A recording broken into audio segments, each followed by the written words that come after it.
हिजो झिङ्गटीको छानो भएको घरमा बस्नेहरू पहाडमा सेतो घोडा चढेर नेपाली कागजको तमासुकमा सुन्ना थपेर गरिब जनताहरूको घर जग्गा जमिन सुनसादी गाईबस्तु हडप्ने साउ महाजनहरू र सामन्तको ठाउँ आज सहरमा ब्याङ्कहरू लिएर गाउँमा सहकारी र लघु वित्तहरूले लिएका छन्। हिजोका गाउँका सामन्तहरू आज ब्याङ्कको नाममा सहर छिरेका छन् र सहकारीको नाउँमा गाउँ रित्याउन लागि परेका छन्।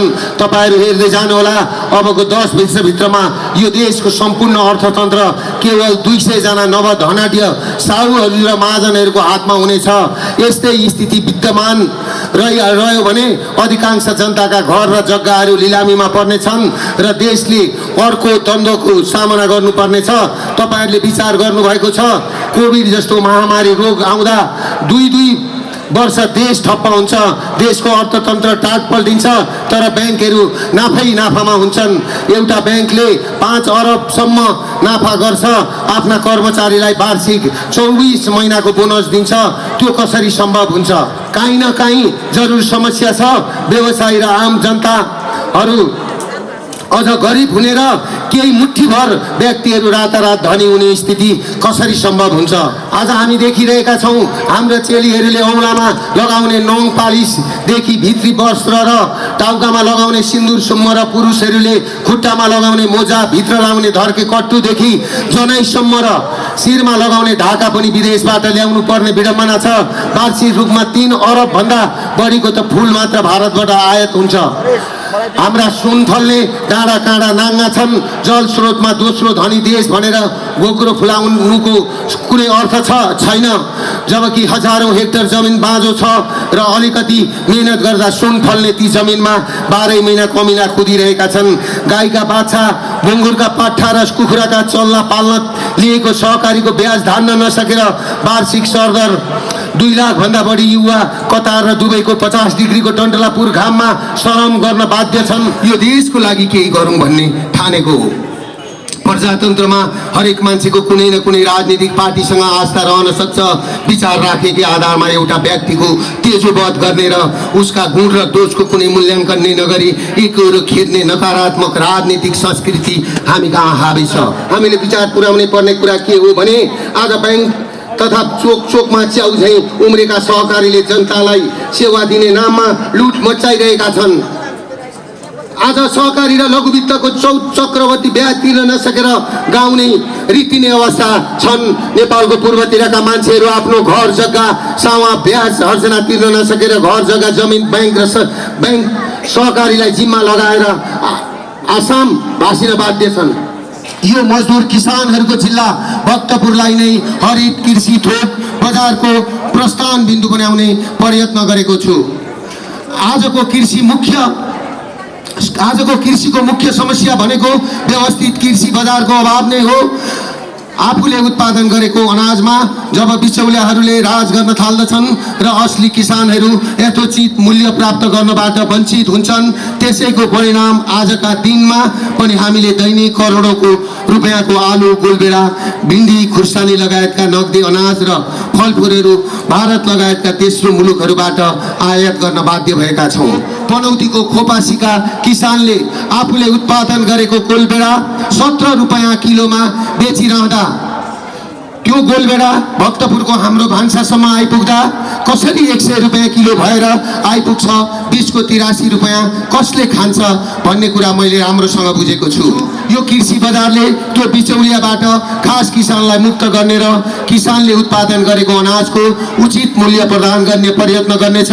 म आजै घोषणा गर्दछु, हामी यो कृषि थोक बजारलाई बिचौलियाहरूबाट मुक्त राख्नेछौँ। यो बजार भक्तपुरवासी किसान, मजदुर र साथीहरूको साझा सम्पत्ति हो। आफूले उत्पादन गरेको तरकारीहरू खरपनमा बोकेर पसिनै पसिना भएर काठमाडौँका गल्ली गल्ली र घर घर डुलाउँदै हिँड्नु पर्ने परम्परावादी व्यापार प्रणालीको साठो अब तपाईँहरूले आफूले उत्पादन गरेको अन्नपातको यो थोक बजार मार्फत सिधै तपाईँले अपेक्षा गरेको मूल्य प्राप्त गर्न सक्नुहुनेछ। पत्रकार साथीहरू लेखेर राख्नुहोस्, अबको केही वर्षमा नेपाली अस्पतालहरूमा नर्सहरूको अभाव हुनेछ र यो देशमा अबको केही वर्षमा भारत र फिलिपिन्सबाट नर्सहरू मगाउने अवस्था आउनेछ र ती विदेशबाट आएका नर्सहरूलाई महँगो तलब तिर्न बुझाउन नसकेर भएका यो देशका अस्पतालहरू बन्द गर्नुपर्ने स्थिति आउनेछ। भएका मेडिकल कलेज बन्द हुनेछन्। अबको 10 वर्षभित्रमा सक्नेहरू उपचार गर्न विदेश जानेछन् र नसक्नेहरू अकाल मृत्युवरण गर्न बाध्य हुनेछन्। कृषि मन्त्रालयमा विज्ञ छन्, उनीहरूले मन्त्रालयलाई कस्तो सल्लाह दिन्छन् थाहा छैन, तर सुपारी, मरिच, हरियो किराउ तेस्रो मुलुकबाट नेपाल भित्र्याइन्छ र भारततिर बिक्री गरिन्छ अनि मन्त्रालय निर्यातको त्यस्तो नक्कली डाटा प्रस्तुत गरेर हामीलाई मूर्ख बनाइरहेको हुन्छ। मेरो आम्दानीको वार्षिक 7% सामुदायिक विद्यालयको पुनर्निर्माणको लागि छुट्याएको छु। मेरो अस्पतालको लेखा परीक्षण गरे हुन्छ। यसै वर्ष मात्र मैले झापाका 5वटा सामुदायिक विद्यालयहरूलाई 10 करोड रुपियाँ भन्दा माथिको रकम अनुदान दिइसकेको छु। म यो अभियानलाई निरन्तरता दिनेछु। म जे गर्छु नेपालमै गर्छु। आदरणीय उपस्थित दाजुभाइ तथा दिदीबहिनीहरू, आदरणीय पत्रकार साथीहरू, हामी हाम्रा सन्ततिहरूले आफ्नै माटोमा रहेर काम गरेको हेर्न चाहन्छौँ। मेरो आम्दानीको अतिरिक्त स्रोत सामाजिक उत्तरदायित्वमा लगानी गर्ने मेरो अधिकार हो कि होइन? हिजो झापामा 3500लाई रोजगारी सिर्जना गर्दै गर्दा र आज बागमती प्रदेशको सूर्य विनायकमा 4400 जनालाई प्रत्यक्ष रोजगारी सिर्जना गर्दै गर्दा झापाको कचन कवलका मुसलमान बस्तीमा पानी नपाएर तिर्खाले तडपिरहेका गरिब नेपालीहरूलाई 1000वटा खाने पानीका ट्युबवेल गाड्दै गर्दा र गरिबहरूका चुहिने झुपडीमा च्यादरको छानो हाल्दै गर्दा मुसलमानका बस्तीहरूमा मदरसा र हिन्दू सम्प्रदायका बस्तीहरूमा मठ मन्दिर र स्कुलहरू बनाउँदै गर्दा म माफिया हुन्छु भने र जनतालाई रोजगारी सिर्जना गर्नु, खाने पानी उपलब्ध गराउनु, अस्पताल खोल्नु, देशमा उद्योग धन्दा कल कारखाना खोल्नु माफियागिरी गर्नु हो भने म यस्तो माफियागिरी बाँचुन्जेल गर्न चाहन्छु।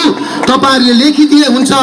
2048 सालदेखि 2060 सालसम्म धेरै जसो समयसम्म यो देशको राज्य सत्ता नेपाली कांग्रेसको हातमा थियो। हो त्यही समयमा हो देशका 500 भन्दा बढी उद्योग धन्दा नेपाली कांग्रेसले बेच्यो। बेचिएका उद्योगहरूको लिस्ट लामो छ।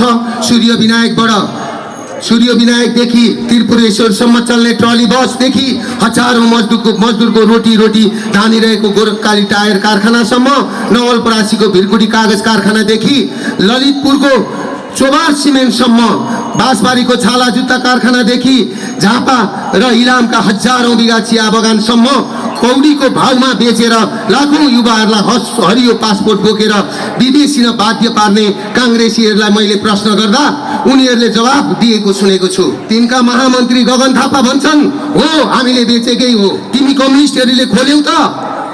उनको प्रश्न हुन्छ। मलाई लाज लाग्छ। म यही मञ्चबाट तिनीहरूलाई जवाफ दिन चाहन्छु। हामीले सुरु गरेका छौं। जे गर्छु नेपालमै गर्छु।